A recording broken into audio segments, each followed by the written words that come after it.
All right, last video on equipment. Okay, first I want to talk about the collars. So there's a large variety of types of collars you can get. One you will notice that I'm not showing you here is the pinch collar. The reason I don't like the pinch collar is many dogs that I've worked with, I get called in after this has already happened, or I used to when I was actively training.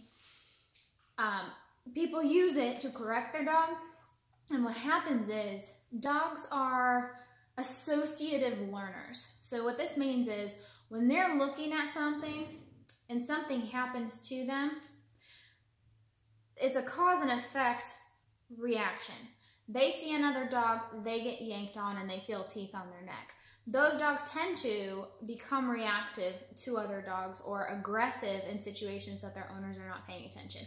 So I usually get called in after that's happened. Hey, my dog's become reactive. We've tried the pinch collar. We've tried the shock collar. We've tried all these other abrasive training methods, and it's not fixing our dog. Well, you really want your dog to be a thinking dog, not a reactive dog, especially for service dog training. So I know other groups,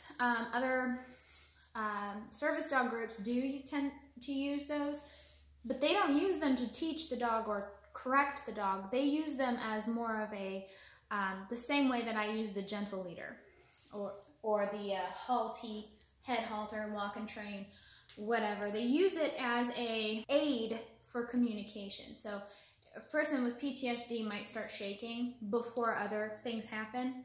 Well, if they feel that shaking through the leash and that little scratching from the collar on their neck, they're more likely to respond to that for their owner than they are if it was a flat collar just kind of rubbing on their neck. So I use the gentle leader for that because I don't think our dogs need any anxiety from teeth being around their throat. It also takes the pressure off of their throat, so it avoids damage to the trachea. So I prefer the gentle leader. If this is being pulled on, or if the dog puts any pressure on it whatsoever, it's not putting pressure on their trachea, it would be putting pressure on the side and top of their muzzle, which is a lot safer for your dog. So that out of the way, here are some other styles of collars you may want to try. So this is a Martingale collar. What this one does is, if you need to, same way that the pinch collar would work without the teeth, if your dog feels any tightening or pressure on his neck, it stops before it's actually choking your dog and putting pressure on the trachea. So, and the dog will hear the chain. So it gets the auditory as well as the physical if you need that extra communication with your dog. Just don't rely on it as a training collar in the sense of teaching your dog to walk well on a leash. For the Canine Good Citizen test, Martingale's pinch collars and choke chains and e-collars, which are your electric collars, are not allowed on the test. So you will not be able to use any of these, not even the gentle leader, on your Canine Good Citizen test for your dog's first form of certification. What you will need is a flat buckle collar. So training your dog to walk on leash is not what these are used for in my program.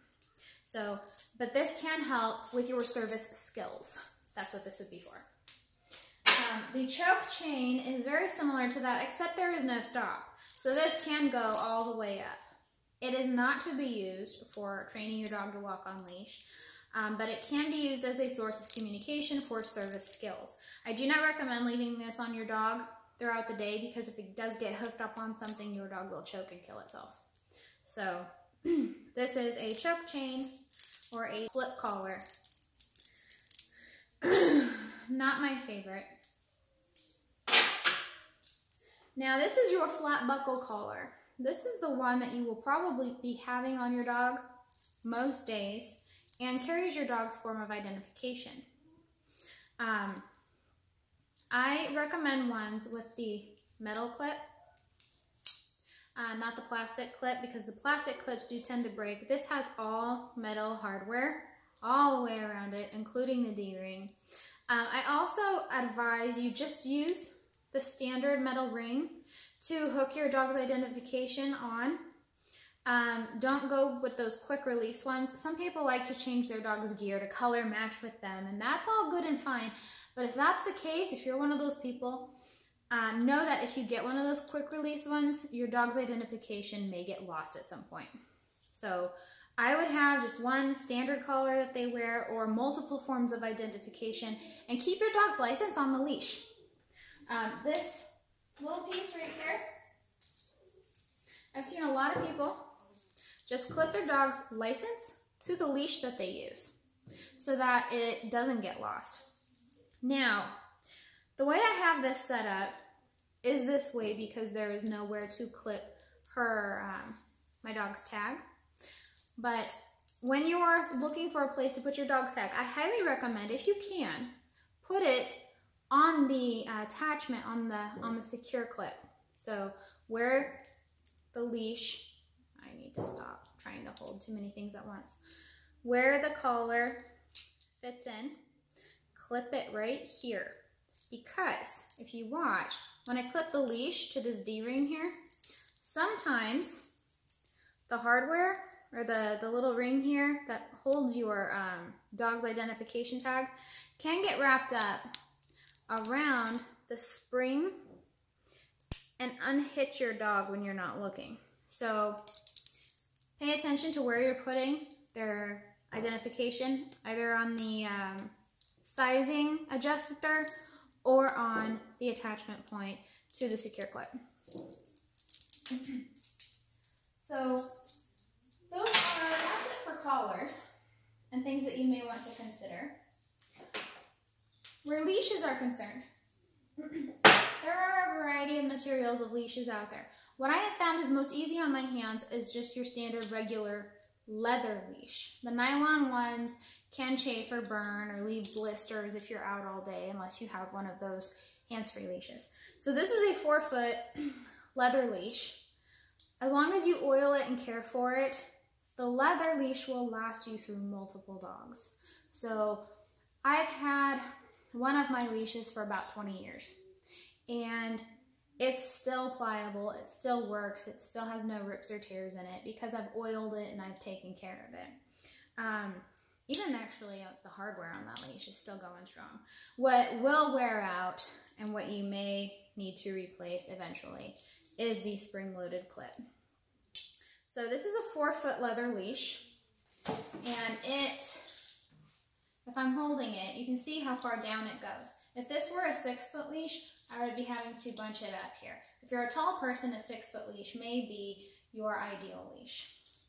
For me, I like the 4-foot. What I don't like about your standard 4-foot leash is that you do have to hold onto the leash yourself and fold it up to prevent so much slack from being there.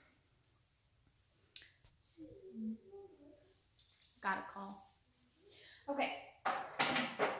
Now, for your regular nylon leash, what's nice about these, this is a 6-foot leash. What you can do with a nylon 6-foot leash is tie a little handle in it. So if you already have a 6-foot leash that you're happy with, you can tie a little handle in it so that you have your 2 points of contact. I've draped it here, it has a loop, and now I can just hold on to this little handle when I'm walking with my dog through the store.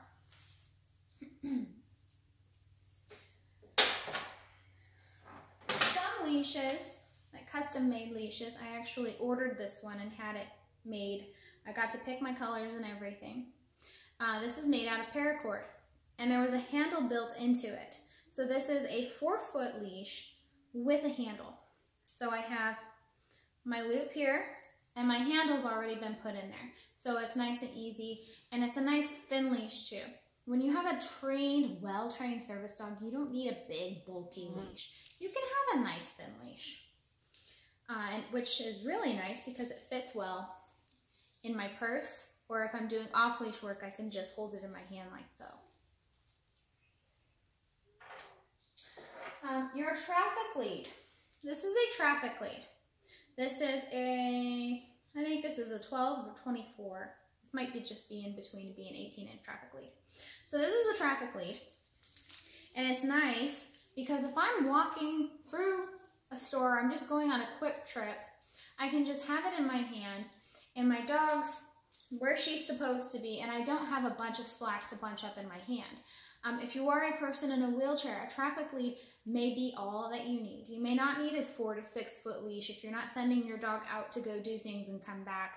Getting it wrapped around your wheelchair, wrapped around your walker, anything else that you're using. If you're using other gear, you may not want a big long leash. A traffic leash may be just perfect. Another bit about traffic leashes. If you're a parent and you have a child with a disability, say autism, for example, if you have the longer leash, you can clip your traffic lead to your dog's harness so that your child can hold the other end. When I was training multiple service dogs for other people, I would put the traffic lead on the dog, and my son, he doesn't have a disability, but when he was a toddler, or even not a toddler, but a younger child, having that leash to hold on to while we're walking through the grocery store was a very, very helpful thing. Okay, a Martingale leash. So this one is made of leather, fake leather, and it is a collar leash combo. So there is no spring-loaded clip to worry about. I do not have her ID on here. It's just a leash with a collar at the end. So I can pull the adjuster out and just slip it over her collar, or over her head. And then I can pull the adjuster tight so that it doesn't come open. It only gets smaller, so she can't slip her head out of it. But if she goes too far, she can feel that she's gone too far, because it doesn't tighten excessively, but it will tighten just a little bit. It's not going to choke her. It will tighten just a little bit so that I can communicate to her when I'm moving, where I'm going, or if I've given a cue and she didn't hear it. Okay. The last leash for your consideration happens to be my favorite leash. It has an attachment point here for the dog, and the webbing here is thicker. So if she turns around, if your puppy turns around and bites it, like many puppies will, it's not going to do anything. There is also a clip at the other end, and you see there's O-rings and D-rings throughout. And what I like about this one is that I can use this one for tethering or hands-free operation. So I just clip it around my waist like so, and my dog can be at the other end. If I need to double clip it, I can, to make it shorter. And what's nice about this is if I'm walking through the store, I don't have to hold my dog's leash. What else is nice about this is that when I'm doing leash training or training around the house, I can always have my dog at my side. If I need to, say, do dishes and I want to practice my dog going up and on and then off and then back on their cot, I can clip this, loop it over something, or loop it around something, and then my dog stays out of the way of my hot pots and pans and can be tethered to a chair, the staircase post, or a door in the hallway, and practice sitting on their cot while I'm walking around the kitchen, and practice not coming in the kitchen but rewarded for getting on their cot while I am cooking. So I always have my service dog in training nearby, and I don't have to worry about constantly holding the leash or tying the leash.